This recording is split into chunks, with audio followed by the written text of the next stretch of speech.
Hey, what's up guys and welcome back to askNK. So the folks at Blender Foundation have finally released Blender 4.5, the LTS, and this is the long-term support version of Blender which will be running from now till July 2027, which means that this version of Blender will be maintained for the next 2 years. And of course, for those who like to get this, you can simply go over to the link in the description that will bring you right here, where you will be able to check out what's new. So by default, if you go into the place where you get to find releases and you click on what's new for any of the versions, you get a bit of a breakdown. That is totally different with this release. First off, Mac OS Intel support is now deprecated, which is due to the high maintenance costs for tracking down and fixing graphic related issues. The big EDN platform and Blender files are deprecated and will be removed in 5.0. Color import and export has been deprecated since Blender 4.2, and Blender 4.5 will be the last release to support it, and these will be totally removed for Blender 5.0, so no more importing and exporting of color files with 5.0. And if you work with cycles, the minimum driver required for optics has now been increased to 535. Add-ons that use built-in shaders should now use polylines or point shader variants to support metal and Vulkan. And this brings us to one of the big updates that is now available with this release. And that is Vulkan. And Vulkan is one of those projects that were promised to be done in 2025. Vulkan is now available and super useful. So at this point, you can simply open up Blender, go over to Preference, and then go to the systems. And from there, you can turn on Vulkan. You will definitely notice a nice performance with Vulkan compared to what you have with OpenGL. Even opening Blender loads up a bit faster compared to OpenGL, and working with heavy scenes is being handled way better compared to OpenGL. Vulkan also has some added support for OpenXR, Subdivision, USD, Hydra, and a lot more. Performance is significantly more if you're using Vulkan, but one thing to keep in mind is the devices that you use also matters. So mostly GPUs from NVIDIA that has to do with the GTX 700, 800, 900 and 1000 series is super fine. And of course, if you use the RTX 2000 all the way to RTX 5000, it is also super fine. If you work with AMD, some stuff are not supported, like the HD 7000, HD 8000 are not supported, and you notice that R200, R300 are not supported. Every other one seems to be supported, and you'd notice that Intel and Qualcomm also have their own compatibilities too. Now, there are certain limitations with this one, which includes that virtual reality has performance issues. Vulkan has a different mesh handling threshold compared to OpenGL. And Vulkan is not only specific to Windows users, as Mac users can also benefit of Vulkan, as the GPU-based subdivision is available when using Metal and Vulkan. And this installment of Vulkan will pave the way for Blender 5.0. Now, before we talk about the other features and also cool stuff that you find in various segments of Blender, it is worth mentioning that the folks at Blender have taken the time to do a ton of bug fixing, and in total 494 commits in Blender 4.5 has been fixed that existed in Blender 4.4. So this is a ton of bugs that have been fixed across various sections of Blender. So from modeling to grease pencil, nodes, pipeline, input and output, platform and build, render and cycles, all of these parts. So it is one thing to give them the shout out they deserve. And of course, for those who like to check out these bugs and see what has been fixed, links to this is going to be in the description. And with that said, let's talk about the user interface and some of the cool things now available with Blender 4.5. And for the user interface, there's a whole lot of improvement and enhancements that streamlines workflow, boosts visibility, and improves the overall usability across various editors. Scroll bars now include draggable handles and hide automatically in slim NLA/timeline areas, making navigation more smoother and more intuitive. They've added a themable red alert, error, warning, and color information preset. The loading screen background now adapts to the theme color, while timeline scrollbar thumbs and outline details display correctly in light themes. And if you work with the viewport, there's a couple of interesting things you would notice. First off, object data, which includes mesh and curve names, appear directly in the viewport overlay. And speaking about the overlays, the grid and axis overlay can now be toggled independently, giving users more precise control of which to turn on or turn off. Curves info as well as curve and grease pencil dimensions are now shown in the sidebar.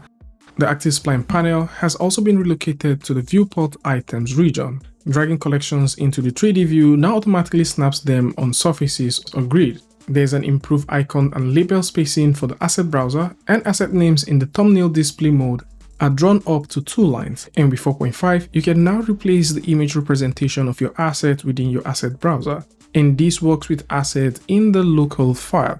So how this works is you can now simply click on the drop down where you have your asset preview and screenshot whatever you've got on your viewport to represent the 3D model, and this is going to help produce a better representation of what the asset is, as in most cases once you save up your asset, this just takes the default angle of the asset and uses that for the preview representation. There's an added rotational support to the snap to cursor operator, which I believe will be super useful for both modeling and layout artists. The shading popover are now reorganized with separate panels for cavity settings. At the same time, you'd also notice that viewport shading tooltips are now more descriptive and helpful. And if you work with any of the nodal editors, you can now add frames as much as you like. Say for example, you like to add frames to your selections of shaders, you can hit F on the keyboard and add a frame, and you can add as many frames as much as possible. You might want to also consider doing that for your compositor or maybe your geometry nodes. So if you're into framing, then you definitely love this one. Now, if you're wondering where the F key is, the F key, which was previously used for something totally different, has now been reassigned to the J key. And another interesting update within the notes section is the auto hide of input when their usage depends on a menu input. So if you're working with a dropdown that doesn't have or requires several of the inputs, once you go ahead and select that, you'll notice that only the relevant input appears. Another interesting thing that you'll find is the error handling like we mentioned earlier. So in this case, if you connect nodes wrongly, you're definitely going to notice an error link which actually tells you that the connection you're trying to work with is currently not supported.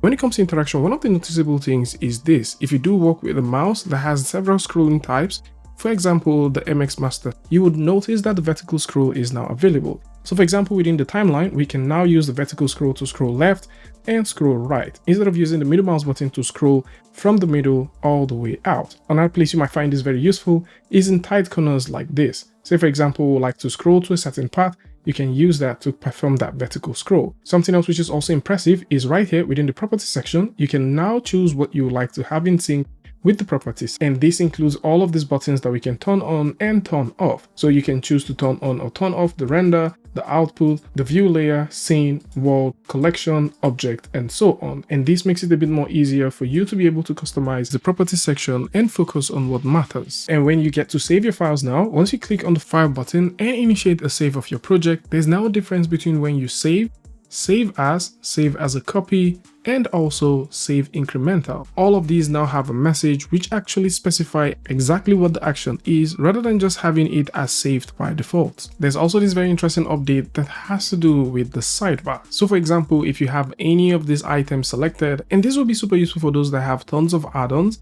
So if you've got one of these selected, and for example, you scroll down, instead of scrolling all the way back up to find the add-on that you're actively working with, you can now press the period key to reveal that. So for example, if we're working with a view and we simply go all the way to item and we'll simply lost track of the active sidebar that we've selected, if we press the period button, this automatically pops up. There's a couple of other improvements that has to do with the pen tablet usage, especially for those that work with a pen display. And this will come in pretty handy for those using the pen to actually invoke the idea of sliding or resizing a particular area within Blender. One other cool feature that is also available with this is deleting materials. So by default, if you simply go over to Object, go all the way down to where you've got Cleanup, you will be able to remove unused material slots. So if we do that, we've got 2 material slots that have been removed.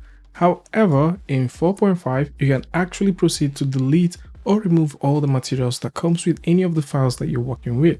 This can come in very handy if you would like to restart all of the texturing, or possibly you just want to have a clear rendering of the 3D model that you're working on. And if you work with the asset browser, there is some very cool stuff happening there. Within the asset browser, you can now change how you like this to be displayed. So if you like it to be displayed horizontally, this is something that you can now do, and this looks pretty interesting. And you can of course go ahead and increase the columns that you want, increase the preview size. And if this is something that you want to work with, possibly you're into stuff like that, then go for it. Within the file browser right now, you can now drag and drop in multiple selected files from the file browser into your viewport. There's just a ton of features and cool stuff that are currently available with the user interface, and you can simply go ahead and check out all of these ones. Now, we've already covered a ton of these in the previous video, so just in case you're thinking about checking that out as well, or maybe you would like to read up on all of these, which you might also find in various other sections of Blender, because some of these things gets repeated, then you can go through, check this one out, and see this for yourself. Blender 4.5 pipeline and IO updates provides a major step forward in interoperability, speed, and workflow control. In fact, one of the biggest updates with this one is the FBX importer overhaul, as this now ships with a new experimental FBX importer which has been fully rewritten in C++ based on UFBX, and this is being favored against the Python-based importer, because at this point, this now allows you import files 15 times faster than what you have with your default Python-based importer. This also offers better compatibility with American Standard Code for Information Interchange called ASCII and binary FBX formats. There's an improved support for smoothing groups, complex hierarchy, and materials. And for those that work with multiple DCC tools that love working with FBX, you definitely find this one super useful as it brings significant benefits to teams. And speaking about interoperability, USD is having a huge update. Within the USD, there's added support for animated camera properties, support for USD skeleton rest pose, additional USD shape primitive like plane, capsules, and cylinders, and you can also import dome light schema into your scene. And for those that are thinking about exporting, Material X now writes Principal PSDF as an open PBR surface. Blender text object can now be supported, and the experimental instance option has gained support for a variety of point instance setup through geometry nodes. And that's not all. GLTF is also having a huge update. There's a new option to import scenes as collections or scenes, and there's also another option to import unused material and image, and a new option to merge or not merge material slots. And I think these additions would help maintain asset structure and shader organization for modular asset workflow. Alongside that, there is some interesting features and updates that is for the export, and there's a good number of fixes across all of these tools. And let's not forget about OBJ, that is also having a tiny new update as well. And for those that work with SVG, you can now import multiple SVG files at once into Blender. And it's also worth mentioning that if you work with images or even make your movies with a video sequence editor, there's now an added support for writing ProRes codec videos from Blender. With the OpenEXR, you can now read and write ACES 2065-1 color space metadata. For color management, there's support for color IO file rules to auto-dictate color spaces, and all of these are super amazing. Blender 4.5 also brings significant improvements to geometry nodes, and this greatly enhances both functionality and usability for procedural workflows. One key addition is the new Set Mesh Normal node, which allows users to assign either traditional tangent space normal or fully customizable free normals, providing smoother shading control and enabling new modeling techniques. For example, this node can be used to create smooth transition between two meshes without destroying or even changing their topology. File handling also sees a boost in improvement, as with the new import node, it is now easier for you to be able to import file formats like .ply, OBJ, CSV, STL, text, and VDB into geometry nodes. This also provides a convenient drag and drop support that automatically generates the correct node when external files are dropped into the editor. And of course, if you like to load sequences, or for example an OBJ file, loading sequences is currently best done with the new format string node, as this is going to help you load the sequences easier into geometry nodes. The update of Blender 4.5 within the geometry node section also expands grid pencil integration with nodes to adjust stroke depth, opacity, and softness. This, alongside the introduction of a more organized UI for layer and drawing controls, is also available. You'll also notice that the Add menu now has a Grease Pencil sub-menu. This is just in case you like to go through all of the nodes that are available within that section. Another highlight of stuff that are currently available for Geometry Node is the convert procedural instances into editable scene objects and collection, and this originally bridges the gap between non-destructive workflow and manual editing. So just in case you're thinking about using the new visual geometry to object operator that simply converts procedurally generated instances to objects and collections, you can now go ahead and do all of that. There's a couple of new functional nodes, which includes the camera info, which can be used for camera culling, instance bound, match string, field average, and field variance. Of course, performance has also been a major focus with this release overall, and Geometry Node is not lacking behind, as some key interpolation operations, which includes vertex to edge, are now 1.4 times to 7 times faster, all thanks to the parallel processing. Now finally, there is a new Python API for geometry set that allows for much more easier access to evaluated geometry from objects, which now opens up more possibility for script-based tooling and automation. And yes, just like we mentioned with the interface, there is a ton of updates that are now available for geometry nodes. And for the Compositor, Blender 4.5 introduces a substantial overhaul of the Compositor, which now aligns it more closer with the shader and geometry node, with GPU acceleration, which is now making the Compositor a more unified GPU accelerated Compositor. And the unification now brings most of the nodes that are shared across shader nodes and the geometry nodes to the Compositor. And these nodes includes the Vector Matte, Vector Rotate, Vector Mix, Value Mix, Clamp, Float Curve, and Black Body. And this update also enables support for texture nodes like Brick, Checker, Gradient, Noise, Voronoi, Wave, Gabor, and White Noise. And all of these were previously exclusive to the shader or the geometry nodes. And for utility nodes, there is additional utility nodes that are also available, which includes Image Info. And this is for retrieving image dimension, resolution, and also transforms. There's also the image coordinate, which also offers pixel-based coordinate output, and we've also got a relative to pixel node to seamlessly convert relative values to pixel units. Now, among the new options which are currently available across various nodes, the noise node now supports GPU devices. There's an added support for Boolean sockets, and an interpolation option has been added to 2 different nodes. First off, the scale node now has an interpolation option, and you'd also find a similar interpolation option in the corner pin node. And if you like working with masking, these now have backdrop gizmos, and you can simply proceed to create some interesting mask with this and get that to work alongside the split node and create some pretty interesting results.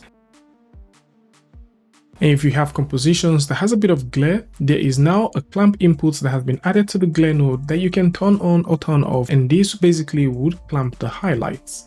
Now, of course, the Compositor also comes with some certain changes, as not everything is all brand new without a couple of breaking and adjustments here and there, as most nodes now expose their internal settings as input sockets, providing automation and group flexibility. And this includes the Kohara node, the InPaint, and also the Dilate/Erode node. At the same time, old options and nodes, which includes map value, specific blur/defocus settings, and use alpha toggles, have been deprecated in anticipation for their total removal in Blender 5.0. And all of this is to help declutter and modernize the Compositor and the compositing workflow that exists in Blender. And one part of Blender that a lot of people don't talk about is the video sequencer. But 4.5 significantly enhances the video sequencer with a strong focus on performance, usability, and interface refinement, as video auto-rotation and color space conversion are noticeably faster.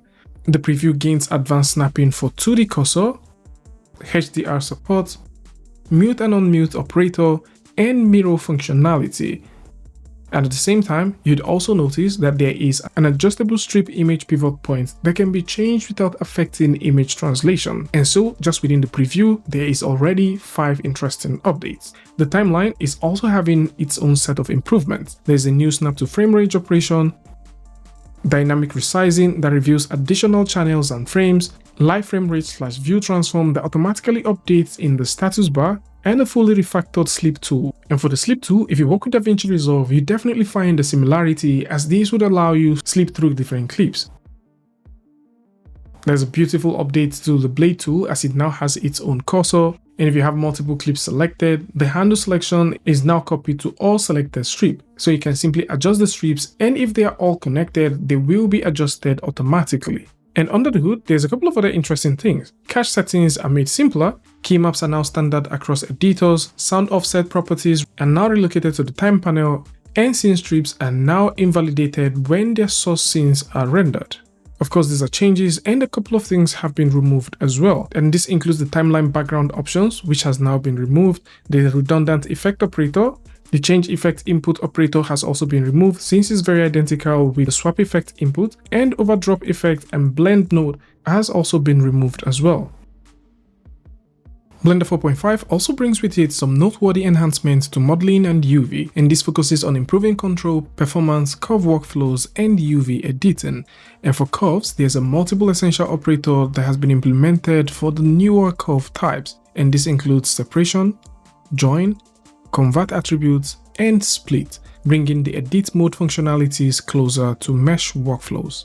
And for mesh workflow improvement, there's the vertex parenting UI, which enhances the control over vertex parenting in the relation panel, exposing indices, and an option to use evaluated mesh indices for final positioning. And one cool thing which is also available is the manifold Boolean solver. And just like the initial Boolean solver made a huge entrance, this is also making an entrance, as it's a more robust manifold solver which is derived from the manifold library. And this provides reliable Boolean for manifold meshes, which often matches or exceeds the speed of the float solver on multi-core CPUs. And if you do retopology in Blender, then the retopology overlay now makes it easier for you to see what you're working on, as the default overlay offset for retopology has been reduced from 0.2 meters to 0.01 meters, making it less obtrusive.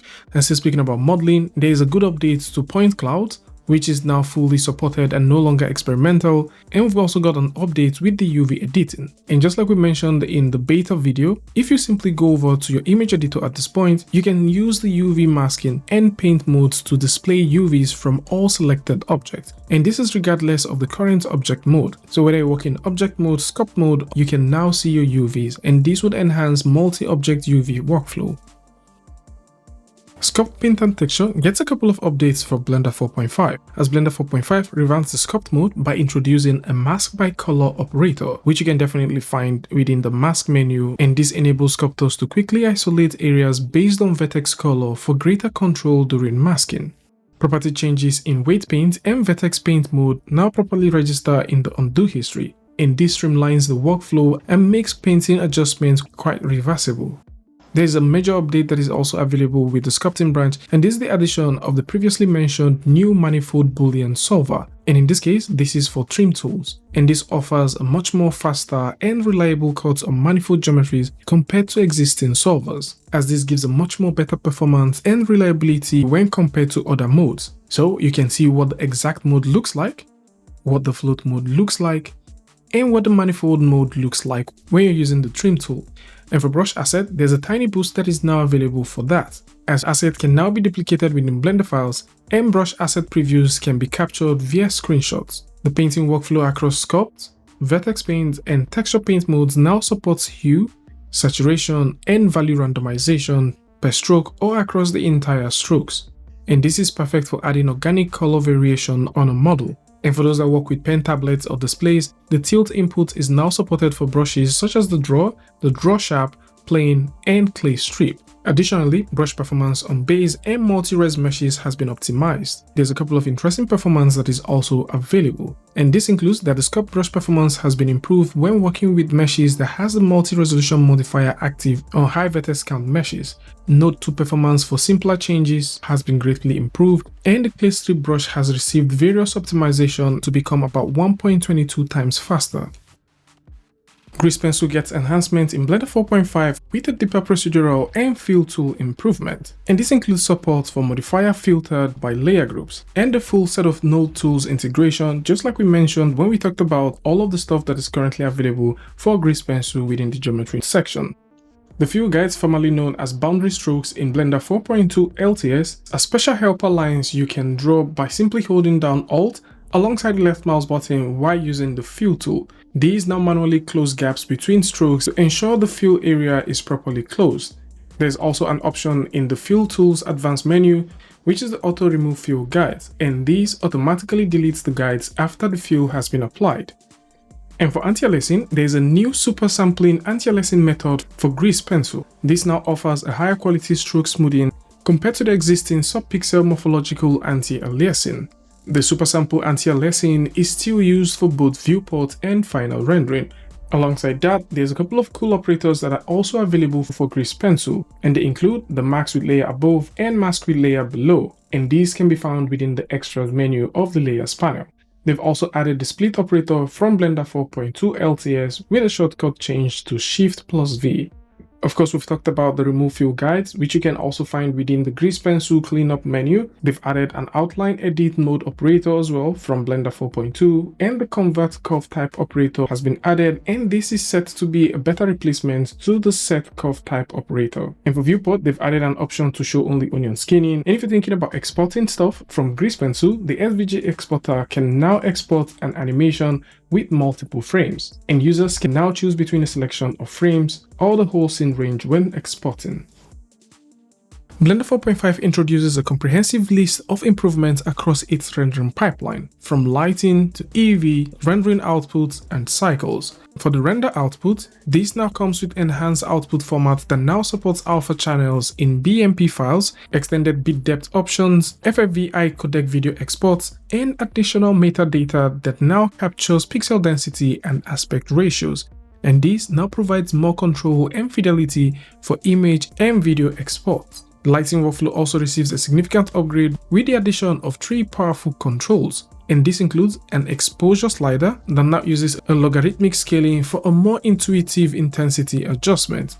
There's also the temperature control, which is quite similar to other DCC tools, as you can now easily control the temperature from a warmer to a colder fill. The temperature color is also multiplied by the existing light color, and you can use this for further control and refinement of the light. There's also a normalized toggle that determines whether the light power scales with the size of the light source or remains constant. And this effectively aligns Blender's lighting system with various industry standard photometric units that now matches USD/Hydra specifications. Shading with this new release is further enhanced with the introduction of a new volume coefficient shader node, which now streamlines volume effects by encapsulating scatter, absorption, and emission properties into a unified node which is based on physically measured data, and this simplifies the realistic volume rendering setups that is required to render volumes in Blender. So instead of combining multiple shaders and adjusting both color and density, you can now do all of this in the new volume coefficient shader node. In Blender 4.5, Cycles is getting a more production-ready experimental adaptive subdivision, and this is featuring parallel processing, smooth UV subdivision, and motion blur support. The modifier-based subdivision levels are ignored, and meshes avoid unnecessary details when subdivision isn't needed. And with the multi-threading support that is now available, this now improves and enhances performance and preserves critical surface features. Cycles is also getting bump mapping enhancement, and this is to produce a more smoother shading experience with an improved bump correction algorithm, and this prevents washed out areas near shadow terminators. The bump node now includes a filter with input, which now enables the emulation of bevel-like effect on textures using procedural maps or pixel art.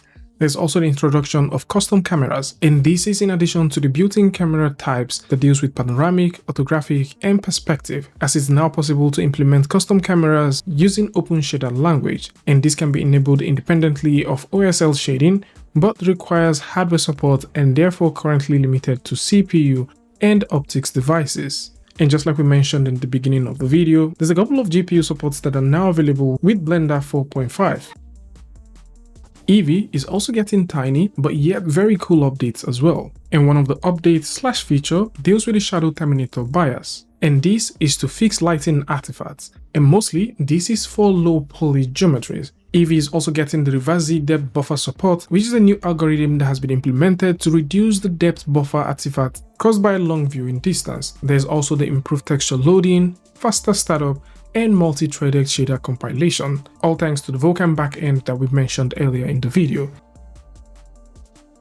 For animation and rigging, Blender 4.5 makes significant advances within this category, with features such as per-bone viewport display overrides, the removal of deprecated constraint, and independent transform snapping settings in the driver's editor. The shape key is also having some updates with a simple duplicate shape key operator that has now been added. Additionally, within the shape key, there's also a new update from object operator that updates the shape key data with the position of selected objects with matching names. The vertex group assignment now automatically normalizes weight in edit mode with checkbox support. Playhead snapping is now available on all timeline-based editors. The Copy Global Transform add-on now supports keying sets. For the interface, there's a couple of updates that are available, which includes the available option of inserting keyframe menu, and this can be activated by simply tapping on the K hotkey in the viewport. The operator graph.keyframe_jump has now been deprecated and replaced in key maps with screen.keyframe_jump. It is also now possible to take screenshots for pose assets, which we also mentioned when we talked about the user interface. The Python API has gotten some breaking changes and a lot more updates are now available. So if you code with Python, then you might definitely want to consider checking this one out. And for the core, there's a ton of things that we've talked about, and we've also mentioned some of these ones in the beginning of the video, and you can definitely come through and check this out as well. The motion tracking is also having a good update that now speeds up the keyframe selection up to 50 times. And speaking about motion tracking, CGMatter just released an add-on that allows you to do your motion tracking pretty quickly inside of Blender. Links to that is going to be in the description. Furthermore, the motion tracking now comes with a new visualized preview range. Meanwhile, for those who like to see Blender run on an Android device, or possibly you'd like to try that out, I'm going to put a link in the description that can take you over to the video where we showed off and did a walkthrough of how you can get started working with Blender on your Android device. And for those who are thinking about checking out the brand new game that the folks at Blender Foundation have just put together called Dog Walk, we also did a gameplay about that, and it's quite an interesting game that you might just want to chill out, see, and explore for yourself.